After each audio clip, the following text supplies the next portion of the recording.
যুক্তরাষ্ট্রের capital hill থেকে তারা চিঠি পাঠিয়েছে, নির্বাচন ইনক্লুসিভ হতে হবে।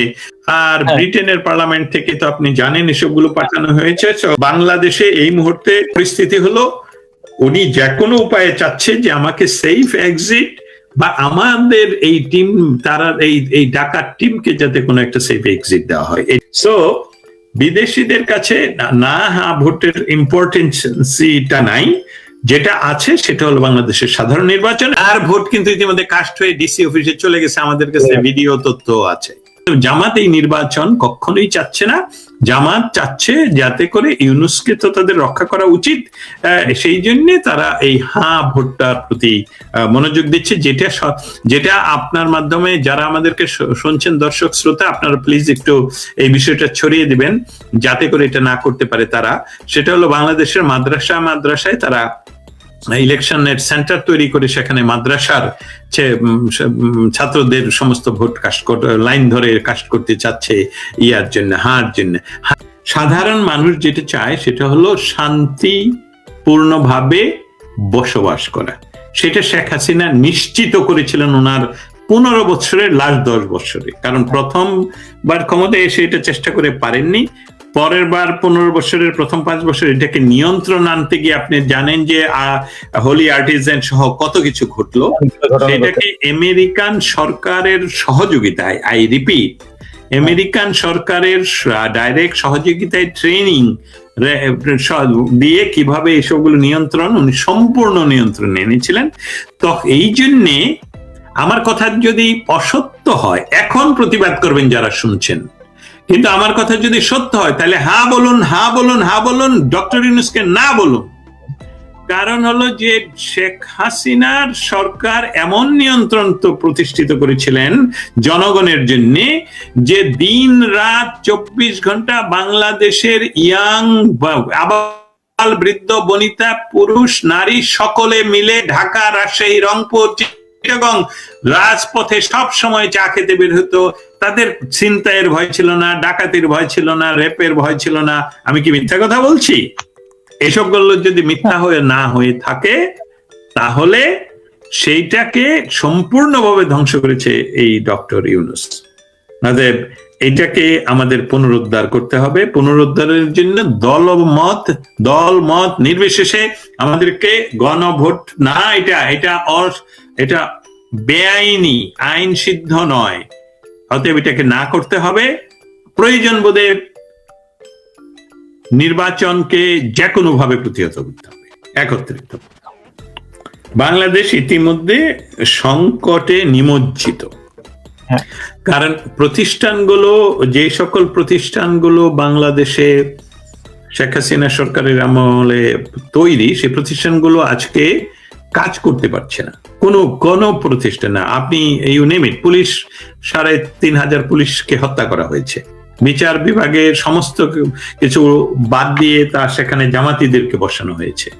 সচিবালয় যেভাবে ডিসি, এসপি সব কিছু চেঞ্জ করা হয়েছে। তাদের যোগ্যতা আছে কিনা যা প্রশ্ন রয়েছে। রাস্তাঘাটে আর্মির পোশাকে দেখা যায় শিবির কর্মী, পুলিশের পোশাকে শিবির কর্মী। সো এখানের অবস্থাটা তো আর সর্বাঙ্গে কিন্তু ইতিমধ্যে ঘা। অতএব এই দেহটাকে যদি আপনার বাঁচাতে হয় তাহলে এটাকে আইসোলেশনে নিতে হবে। আইসোলেশনে গেলে আবার ব্যথা হবে, তাই তো? এই আইসোলেশনটা হলো এই না করা। ডক্টর ইউনূসের বিরুদ্ধে আসলে এমন গণজাগরণ আসলে করে তোলা উচিত। অশ্রাব্য শব্দ আমরা কখনো গোপনেও বলি না, অস্বাভাবিক অবস্থায় বলি না। সেই সকল ভাষা যেটা স্লোগানের মাধ্যমে ব্যবহার করে বাংলার আমাদের সামাজিক বন্ধনকে বিকৃত করে তুলছে, সেই রকম একটা ছেলেকে আপনারা নিজেরা হত্যা করে তার জন্য বাংলাদেশের সরকারের টাকায় একটি তথাকথিত জানাজার নামাজের আয়োজন করলেন, যেটা বহু ইমামদের সাথে আমার কথা হয়েছে, পণ্ডিতের, যে এইটা জানাজার নামাজ হতে পারে না, এটা এরকম নয়। অতএব সেইটার জন্য দায় তারপরে দেখুন মেটিকুলাসলি ডিজাইন করে আমাদেরকে আমাদের এই 16 মাসে ওরা কতটুকু ক্ষয় সাধন করেছে, বাংলাদেশের সমস্ত কিছু ধ্বংস করেছে। অতএব এই অনিরাপদ জায়গা ইউনূস এমন ভাবে তৈরি করেছে যে সে এই অসভ্য জঙ্গি তাকে হত্যা করে সে বাংলাদেশের বিশ্বের সম্পদ বিদ্রোহী কবি কাজী নজরুল ইসলামের পাশে তাকে কবর দিয়েছে। এটা চিরস্থায়ী ড্যামেজ তৈরি করা, চিরস্থায়ী ড্যামেজ। সে 32 নম্বর ভাঙার জন্য ভেঙে দিল সে। এখানে আমার দুঃখ হয় আজকে যে কবি নজরুলকে ভারতবর্ষ বঙ্গবন্ধু রিকোয়েস্টে বাংলাদেশে আসতে দিয়েছিল, তা ভারতে বঙ্গবন্ধুকে ভারতে সম্মান প্রদর্শন করা হচ্ছে, পাকিস্তানে সম্মানের সাথে তারা কথা বলে বঙ্গবন্ধুকে নিয়ে।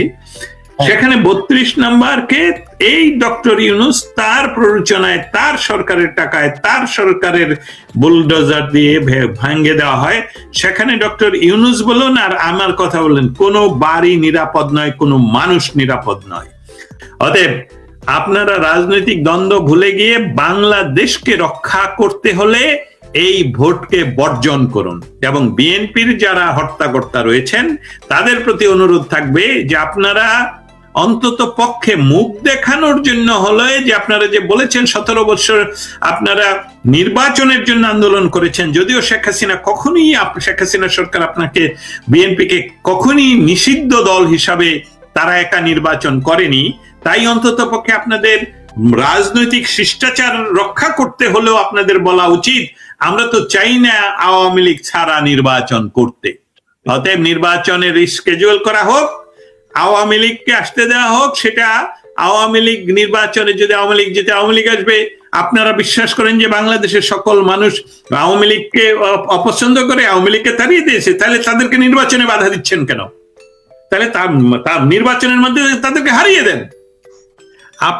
আপনি নিজে নির্বাচনে দাঁড়িয়ে দেখুন আপনাকে জনগণ এখন ভোট দেয় কিনা, একটি ভোটও পাবেন না। আপনার বান্ধবীর ভোটও আর যাবে না আপনার পক্ষে। আমি ডক্টর ইউনূসকে বলছি, আপনার বান্ধবীর ভোটও ইতিমধ্যে চলে গেছে অন্য দলে।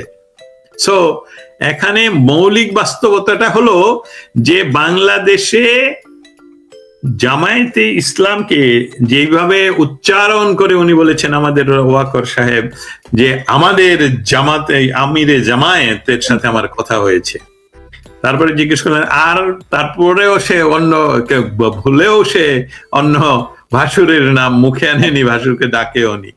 এখন এই ভাসুর দ্বারাই কিন্তু উনি সেখানে সম্মানিত হয়েছিলেন, অনেককে ডিঙ্গিয়ে নিয়ে। এই দুঃখজনক ঘটনার পুনরাবৃত্তি বাংলাদেশের ভবিষ্যতের ইতিহাসে যারা রাজনৈতিক ক্ষমতায় আসবেন, আমরা আশা করছি যে তারা হয়তো এরকম ভুল করবেন না।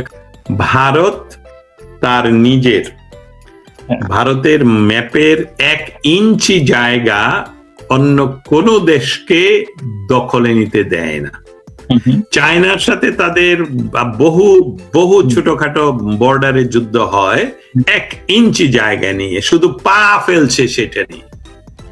আর সেই ভারতের কাছ থেকে, এটা রাজনৈতিক বক্তব্য নয়, এটা কোনো বয়ান নয়, এটা কোনো ন্যারেটিভ নয়, এটা সত্য ঘটনা। এই ভারতের কাছ থেকে হাজার হাজার একর বেশি সম্পত্তি শেখ হাসিনা বাংলাদেশের জন্য উদ্ধার করে নিয়ে এসেছে, এবং বাংলাদেশের জন্য ভারতের মানচিত্র চেঞ্জ করতে হয়েছে এই শেখ হাসিনার সময়। আমাদের জাতির পিতা বঙ্গবন্ধু শেখ মুজিবুর রহমান 7ই মার্চের ভাষণের পুরাটা শুনবেন, না শোনা যদি এখন না শুনতে পারেন আমি আপনাকে বলছি। উনি বলেছেন তোমাদের যার যা কিছু আছে তাই নিয়ে শত্রুর মোকাবেলা করতে হবে। এটা কি উনার মৃত্যুর পর এটা কি চলে গেছে? না, এটা আমাদের জাতির পিতা বলে গেছেন সর্বকালের জন্য, সব সময়ের জন্য। অতএব আপনার কোনো নির্দেশনা লাগবে না, আপনার যার যা কিছু আছে তাই নিয়ে এই শত্রু হলো কে? ডক্টর ইউনূস। এইটার মোকাবেলা আপনাকে করতে হবে। আরেকটা বিষয় উনি বলেছেন, এই দ্বিতীয়টা বলি শেষ করবো, সেটা হলো উনি বলেছেন আমাদের দাবায় রাখতে পারবে না। অতএব হ্যাঁ, অতএব দাবায় রাখতে পারবে না আপনাকে, আপনাকে পথ নিজে খুঁজে বের করতেই হবে। সেই সাথে আপনাদের নেত্রী যারা আওয়ামী লীগ করেন তাদের জন্য বলছি, তিনি কিন্তু গত 2-3 সপ্তাহ ধরে বারবার বলেছেন, বা আমি বলবো 6 মাস ধরে বলছেন যে আপনাদের লিডার নেই। কে বলছে? আপনারা নিজেরাই এক একজন লিডার। অতএব নিজেদের মতন করে নিজেরাই এই নেতৃত্বটা হাতে নেন, বঙ্গবন্ধুর কথা শুনুন, যার যা কিছু আছে তাই নিয়ে শত্রুর মোকাবেলা করুন। ওইখান থেকেই আপনি বাংলাদেশকে সহযোগিতা করবেন, শেখ হাসিনাকে সহযোগিতা করবেন। এটাই শেখ হাসিনা চায়। বাংলাদেশকে যে পরিস্থিতিতে উনি নিয়ে গিয়েছেন এই মুহূর্তে, সেখান থেকে মনে হচ্ছে পয়েন্ট অফ নো রিটার্ন এটা হলো ডক্টর ইউনূসের জন্য। সেই কারণটা আমি বলি কেন, কারণ ডক্টর ইউনূস এই মুহূর্তে বাংলাদেশে যে কাজটুকু সম্পাদন করার চেষ্টা করছেন সেটা তো মূলত কোনো ইলেকশন ওনার মাথা ব্যথা নেই। ওনার মৌলিক বিষয়টা হলো জুলাইয়ের নামে যে সনদের কথা বলা হচ্ছে, যেটা গণভোটের কথা বলা হচ্ছে অথবা হানা ভোটের কথা বলা হচ্ছে, সেই হানা ভোটে হাকে যদি ওনারা পাশ করিয়ে না আনতে পারেন, তাহলে যে কোনো সরকারই আসবে তাদের প্রত্যেকের আসলে ফাঁসি কাস্টে ঝুলতে হবে। এটা এমনকি যদি জামাত ক্ষমতায় আসে তারাও তাদেরকে বিচার করবে বাংলাদেশের জনগণকে বোঝানোর জন্য। কারণ ইতিমধ্যে আপনি জানেন, আপনারা এটা আপনাদের সংবাদ মাধ্যম নয়, শুধু সকল সংবাদ মাধ্যম থেকে আমরা জানি যে এমন কোন স্টেক হোল্ডার নাই এই মুহূর্তে বাংলাদেশে যারা ডক্টর ইউনূসের উপর কোনোভাবে সন্তুষ্ট, না ব্যবসায়ীরা, না পলিটিক্যাল তাদের সহযোগীরা, এমনকি ওনার যে তৈরি করা যে বাহিনী তারাও মাঝে মধ্যে দেখি ওনার উপর সন্তুষ্ট হয়ে পড়েন। কারণ ওনার ব্যক্তিগত যে স্পৃহা, ব্যক্তিগত যে ক্রিমিনাল মাইন্ড, ব্যক্তিগত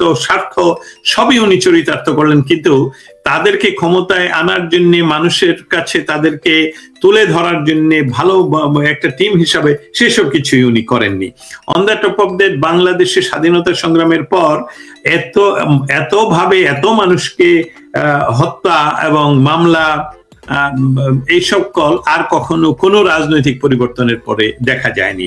অতএব ইউনূস গং যে কাজটুকু যেটা করার চেষ্টা করছেন সেটা ভোটকে জিতিয়ে আনার জন্য, এবং সেটা নিয়ে ওনারা আসলে খুব অস্থিরতায় আছেন, সেটাই আমরা লক্ষ্য করছি। বাংলাদেশ ইতিমধ্যে সংকটে নিমজ্জিত। কারণ প্রতিষ্ঠানগুলো, যে সকল প্রতিষ্ঠানগুলো বাংলাদেশে শেখ হাসিনা সরকারের আমলে তৈরি, সেই প্রতিষ্ঠানগুলো আজকে কাজ করতে পারছে না। কোনো প্রতিষ্ঠান না। আপনি ইউ নেম ইট, পুলিশ ৩,৫০০ পুলিশকে হত্যা করা হয়েছে, বিচার বিভাগের সমস্ত কিছু বাদ দিয়ে তার সেখানে জামাতিদেরকে বসানো হয়েছে, সচিবালয় যেভাবে ডিসি, এসপি সব কিছু চেঞ্জ করা হয়েছে, তাদের যোগ্যতা আছে কিনা দেখা যা প্রশ্ন রয়েছে।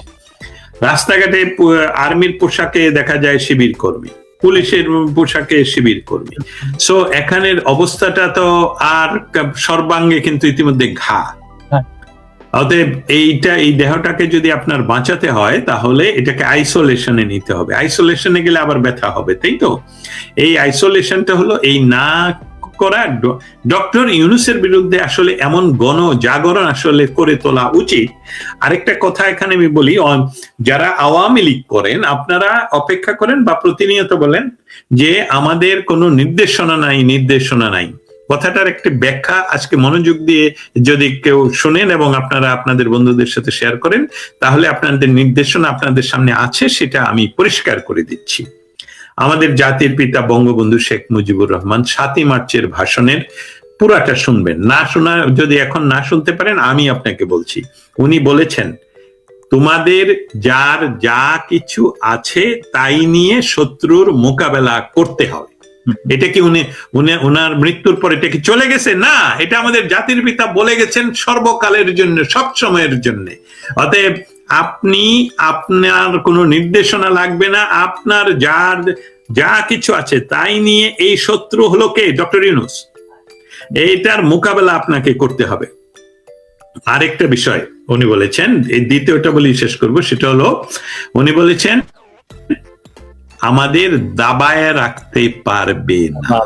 অতএব হ্যাঁ, অতএব দাবায় রাখতে পারবে না আপনাকে, আপনাকে পথ নিজে খুঁজে বের করতেই হবে। সেই সাথে আপনাদের নেত্রী যারা আওয়ামী লীগ করেন তাদের জন্য বলছি, তিনি কিন্তু গত 2-3 সপ্তাহ ধরে বারবার বলেছেন, বা আমি বলবো 6 মাস ধরে বলছেন, যে আপনাদের লিডার নেই। কে বলছে? আপনারা নিজেরই এক একজন লিডার। অতএব নিজেদের মতন করে নিজেরাই এই নেতৃত্বটা হাতে নেন, বঙ্গবন্ধুর কথা শুনুন, যার যা কিছু আছে তাই নিয়ে শত্রুর মোকাবেলা করুন। ওইখান থেকেই আপনি বাংলাদেশকে সহযোগিতা করবেন, শেখ হাসিনাকে সহযোগিতা করবেন। এটাই শেখ হাসিনা চায়।